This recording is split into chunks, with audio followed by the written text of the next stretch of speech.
Bismillahirrahmanirrahim. Assalamu alaikum students. I'm your teacher Ms. Farha Jamil. I hope you all are fine. Now students, it's time to go for study. So take out your social studies book and open the page number 50. Students, as you know that we are doing unit 13, some countries of the world. और बच्चों, हमने अपने पिछले lesson में हमारे प्यारे मुल्क पाकिस्तान के बारे में बहुत अच्छी तरह से समझ लिया था. What is the name of our country? The name of our country is Pakistan and the official name of our country is Islamic Republic of Pakistan. और बच्चों, हमारे मुल्क का कैपिटल क्या है? इस्लामाबाद. इसके बारे में हमने अपने मुल्क के बारे में बहुत कुछ पढ़ लिया था. आज हम दूसरे ममालिक के बारे में जानते हैं और देखते हैं कि पाकिस्तान के रिलेशनशिप इनके साथ क्या हैं और दूसरी कंट्रीज़ के कैपिटल्स क्या हैं. तो बच्चों, सबसे पहले ईरान के बारे में जानते हैं. ईरान पाकिस्तान का नेबर कंट्री है, यानी पड़ोसी मुल्क है. और पाकिस्तान के वेस्ट में ईरान है, यानी पाकिस्तान की जो मगरबी सरहद है ईरान से मिलती है. और बच्चों, ईरान भी पाकिस्तान की तरह एक मुस्लिम कंट्री है और पाकिस्तान के ईरान के साथ बहुत ज़्यादा फ्रेंडली रिलेशनशिप है, बहुत अच्छे ताल्लुकात हैं. और बच्चों, जिस तरह पाकिस्तान का कैपिटल इस्लामाबाद है, इसी तरह ईरान का कैपिटल, उसका शहर तेहरान है. नेक्स्ट बच्चों, इंडिया के बारे में आपने बहुत कुछ सुना तो होगा. बच्चों, इंडिया भी पाकिस्तान की नेबर कंट्री है, यानी पाकिस्तान का पड़ोसी मुल्क है और ये हमारे ईस्ट में यानी मशरिक में वाक़या है. और बच्चों, इंडिया में जो पॉपुलेशन है, आबादी है, उसमें मेजॉरिटीज़ हिंदूज़ हैं, यानी कि बहुत ज़्यादा जो लोग इंडिया में रहते हैं वो ज़्यादातर हिंदू रहते हैं. हिंदू कौन? Non Muslims. लेकिन बच्चों, सिर्फ वहाँ हिंदू ही नहीं रहते बल्कि बहुत सारे मुसलमान भी वहाँ रहते हैं. लेकिन बेसिकली ये एक नॉन मुस्लिम कंट्री है. और बच्चों, इंडिया का कैपिटल आपको पता है क्या है? इंडिया का कैपिटल, उसका शहर न्यू दिल्ली है. और बच्चों, क्या आपको पता है कि सबसे ज़्यादा आबादी के लिहाज से कौन सा मुल्क बड़ा है? यानी जहाँ पर पॉपुलेशन बहुत ज़्यादा है, आबादी, लोग बहुत ज़्यादा हैं, वो कौन सा मुल्क है? वो सबसे पहले नंबर पर चीन आता है, यानी चाइना आबादी के लिहाज से दुनिया का बड़ा मुल्क है. लेकिन बच्चों, अगर इंडिया की बात करें तो ये आबादी के लिहाज से चीन के बाद दुनिया का दूसरा बड़ा मुल्क है.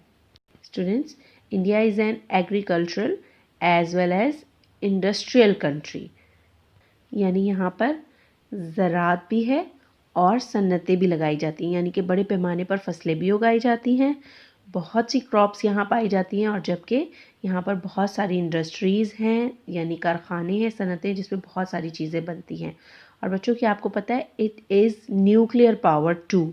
इंडिया भी न्यूक्लियर पावर है, यानी पाकिस्तान की तरह इंडिया के पास भी एटमी बॉम्ब मौजूद है. अब बच्चों, नेक्स्ट हम पढ़ते हैं सऊदी अरेबिया. सऊदी अरेबिया के बारे में तो आप सबको पता है कि मुसलमान हर साल हज अदा करने के लिए कहाँ जाते हैं? सऊदी अरेबिया जाते हैं. ये तो सबको ही पता है कि ये एक मुस्लिम कंट्री है और ये पाकिस्तान की पड़ोसी मुल्क में नहीं आता, यानी ये हमारे पड़ोस में वाक़या नहीं है, हमारी किसी सरहद के साथ नहीं लगता सऊदी अरब, बल्कि थोड़ा सा दूर है. लेकिन सऊदी अरब पाकिस्तान की तरह और ईरान की तरह एक मुस्लिम कंट्री है. लेकिन बच्चों, ये पाकिस्तान से दूर है, लेकिन हज़ारों के हिसाब से मुसलमान हर साल अपने मुल्क पाकिस्तान में से जाते हैं सऊदी अरेबिया हज अदा करने के लिए. और बच्चों, पाकिस्तान का कैपिटल जैसे इस्लामाबाद है, पाकिस्तान की तरह ही सऊदी अरब का भी कैपिटल है और सऊदी अरब के कैपिटल का नाम रियाद है. सऊदी अरब का शहर रियाद सऊदी अरब का कैपिटल है. बांग्लादेश. बच्चों, बांग्लादेश 1971 से पहले पाकिस्तान का पार्ट था, यानी पाकिस्तान का ही एक हिस्सा था. और बच्चों, इसे हम मशरिकी पाकिस्तान यानी ईस्ट पाकिस्तान कहा करते थे. और बच्चों, ये वफाक पाकिस्तान का दायां बाजू था, यानी एक तरफ जो आज हमारा पाकिस्तान है ये मगरबी पाकिस्तान कहलाता था और बांग्लादेश मशरिकी पाकिस्तान कहलाता था.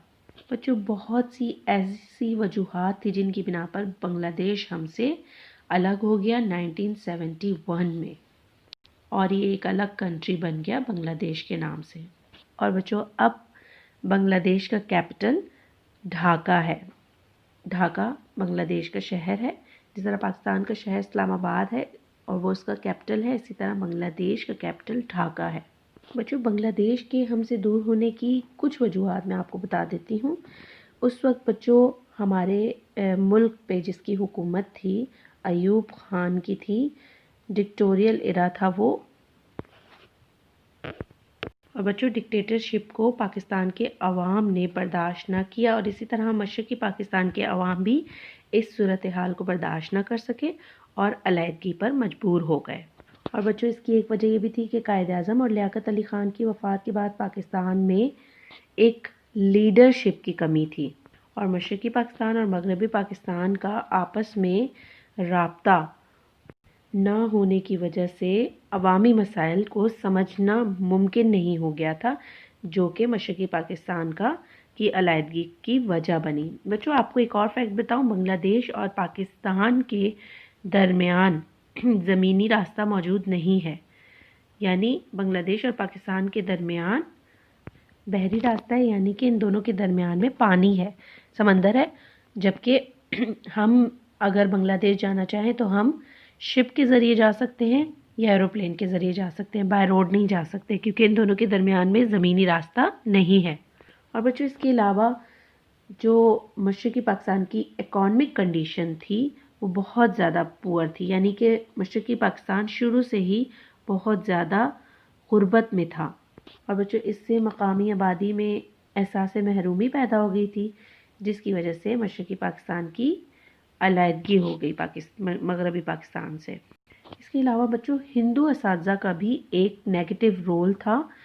مشرقی پاکستان میں بہت زیادہ ہندو ٹیچرز رہتے تھے جو کہ نئی نسل کے ذہنوں کو بنگالی قومیت سے آلودہ کر رہے تھے، یعنی کہ وہ بغاوت کے لیے بھڑکا رہے تھے بچوں کو اسکولز اور کالجز میں، جس کی وجہ سے مغربی پاکستان مشرقی پاکستان سے الگ ہو گیا اور مشرقی پاکستان ایک الگ ملک بن گیا.